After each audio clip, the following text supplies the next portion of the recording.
Power star Pawan Kalyan నటించిన latest చిత్రం హరిహర వీరమల్లు రేపు ప్రేక్షకుల ముందుకు రాబోతోంది. ఈ సినిమాకు సంబంధించి అడ్వాన్స్ బుకింగ్స్ దాదాపుగా అన్ని ప్రాంతాల్లో మొదలయ్యాయి. ప్రీమియర్ షోస్ బుకింగ్స్ కూడా ఒక్క నైజాం ప్రాంతంలో తప్ప అన్ని ప్రాంతాల్లో మొదలు పెడుతున్నారు. 3 ఏళ్ల తర్వాత పవన్ నుండి వస్తోన్న చిత్రం, అది కూడా డైరెక్ట్ సినిమా. అభిమానులతో పాటు ప్రేక్షకులు కూడా ఆయన్ని వెండితెరపై చూడాలని ఆతృతగా ఎదురు చూస్తున్నారు. అయితే ఎన్నడూ లేని విధంగా పవన్ సినిమా ప్రమోషన్స్లో చాలా చురుగ్గా పాల్గొంటున్నారు. మధ్యాహ్నం నుండే సాయంత్రం వరకు నాన్ స్టాప్గా అన్ని నేషనల్ మీడియా ఛానల్స్కి ఆయన ఇంటర్వ్యూస్ ఇచ్చారు. లోకల్గా ఉండే ఓ పాపులర్ న్యూస్ ఛానల్కి ఆయన ఇచ్చిన ఇంటర్వ్యూలో అభిమానులకు నచ్చని కొన్ని కామెంట్స్ చేశారు. అదేంటో ఓసారి చూద్దాం. ఆయన మాట్లాడుతూ, ప్రస్తుతానికైతే చేతిలో ఉన్న ఈ 3 సినిమాలు పూర్తి చేసేశాను. ఉస్తాద్ భగత్ సింగ్ మరో 6 రోజుల్లో షూటింగ్ చేస్తే అయిపోతుంది. ఓజీ చిత్రం ఇప్పటికే పూర్తయింది.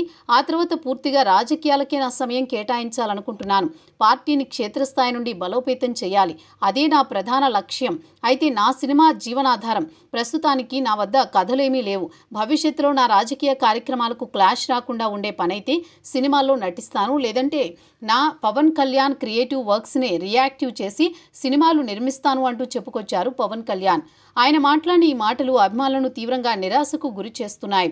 సమయం తీసుకునైనా సినిమా చేయండి అన్నా అంటూ అభిమానులు బ్రతిమాలుతున్నారు. కానీ అభిమానులు అర్థం చేసుకోవాల్సింది ఒకటి ఉంది. ఆయన సినిమాలకు దూరం అవుతానని చెప్తారు, కానీ డబ్బు అవసరం ఆయన్ని సినిమాలు ఖచ్చితంగా చేయిస్తుంది. ప్రస్తుత రాజకీయ పరిస్థితుల్లో వెంటనే ఆయన సినిమాలు చేయకపోవచ్చు, కానీ 2027 లేదా 2028లో ఆయన ఖచ్చితంగా సినిమా చేయొచ్చు. అభిమానులు అధైర్యపడొద్దు అంటూ సోషల్ మీడియాలో పలువురు విశ్లేషకులు కామెంట్ చేస్తున్నారు. పవన్ కళ్యాణ్ రెడీ అంటే సురేందర్ రెడ్డి ప్రాజెక్టు సిద్ధంగా ఉంది. మరి దీన్ని ఆయన ఎప్పుడు సెట్స్ మీదకు తీసుకువెళ్తారో చూడాలి.